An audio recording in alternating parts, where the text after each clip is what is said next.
Alors je règle ma lumière. Coucou la communauté Instagram, j'espère que ça va bien. Je vous fais cette petite vidéo ce soir. Je suis trempée. Je viens de me prendre un rideau de pluie.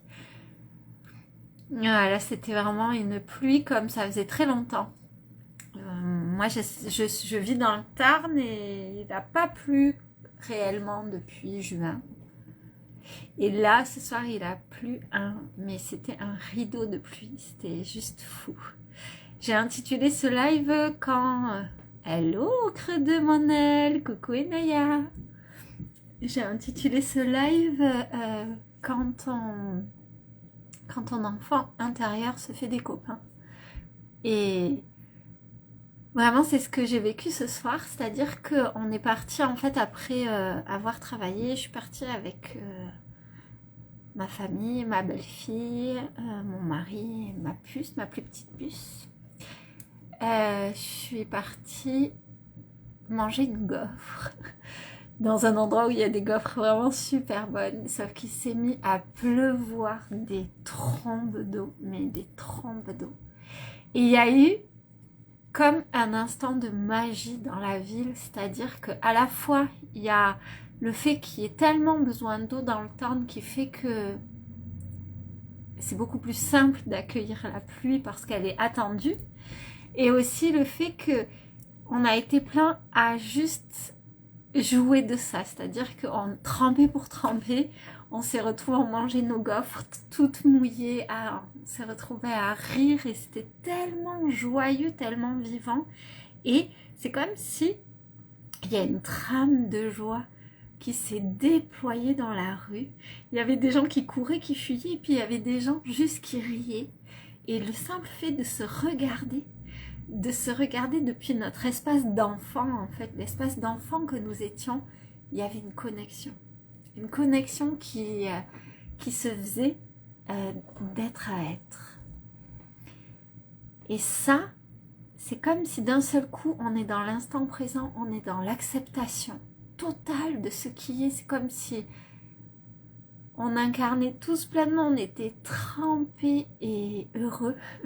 Heureux d'être là, heureux de partager ce moment. Et c'est amusant parce qu'on s'est fait cette réflexion avec ma belle-fille, on s'est dit c'est comme si l'espace d'un instant, juste de regard à regard, on se comprend. Le fait de partager cette innocence et cette joie complètement enfantine, quitte à pas pouvoir fuir, autant être joyeux.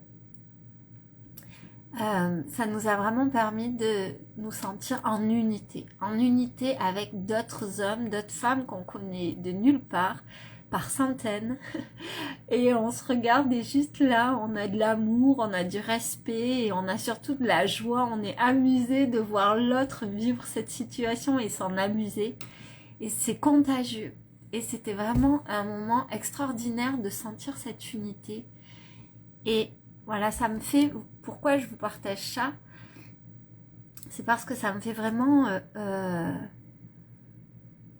ça met vraiment en lumière en fait le fait que lorsque l'on est connecté à son enfant intérieur, c'est comme s'il y a un langage universel qui est présent d'être à être. Il n'y a juste pas besoin des mots, il y a juste besoin d'un regard. C'est quelque chose que j'ai rencontré.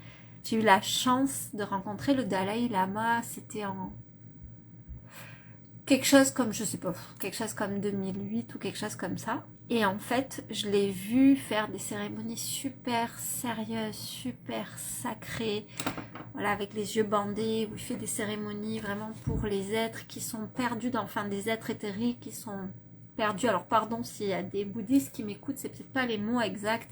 Voilà, c'est de ce que je me souviens. Je me sens profondément en lien avec le bouddhisme, mais j'ai pas le vocabulaire expert. Et voilà, il faisait des cérémonies extrêmement sacrées. Et la demi-heure d'après, je l'ai vu rire aux éclats et jouer avec une voiture télécommandée parce qu'il y avait un petit garçon qui jouait. Et le petit garçon, il n'était pas impressionné par le Dalai Lama, il voyait juste son visage ouvert et il lui a juste dit « Tu veux jouer avec moi ?» Et j'ai vu le Dalai Lama activer la voiture télécommandée et c'est comme si là, ce soir, je vois bien que c'est un des secrets de l'unité. C'est juste d'être connecté à cet enfant intérieur, et bien évidemment qu'on ne peut pas toujours être connecté à ça.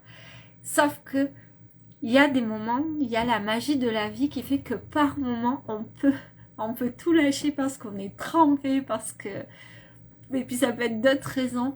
Et que juste à cet instant-là, on savoure. On a 4 ans. C'est juste trop drôle. Et voilà. Et j'étais avec ma belle-fille de 16 ans et ma fille de 4 ans. Et on riait les 3 du même rire, depuis le même âge. Et tous les gens avec qui on a ri avaient le même âge que nous. Et c'était vraiment magique. Donc puissions-nous vraiment créer dans notre vie des espaces où on peut vivre ça. Où on peut vivre cette connexion et cette unité avec les hommes, avec les êtres humains, avec l'humanité depuis nos enfants intérieurs. Voilà ce que j'avais envie de vous partager ce soir. Maintenant, je vais me mettre au chaud parce que je suis gelée. Je suis gelée, je me suis toute changée de vêtements, mais j'avais envie de vous partager ça à chaud. Et là, je vais aller boire un thé et puis me mettre dans une couverture. Je vous embrasse fort. Je te fais un gros bisou, Enaya. Et puis, je vous dis à demain. Ciao!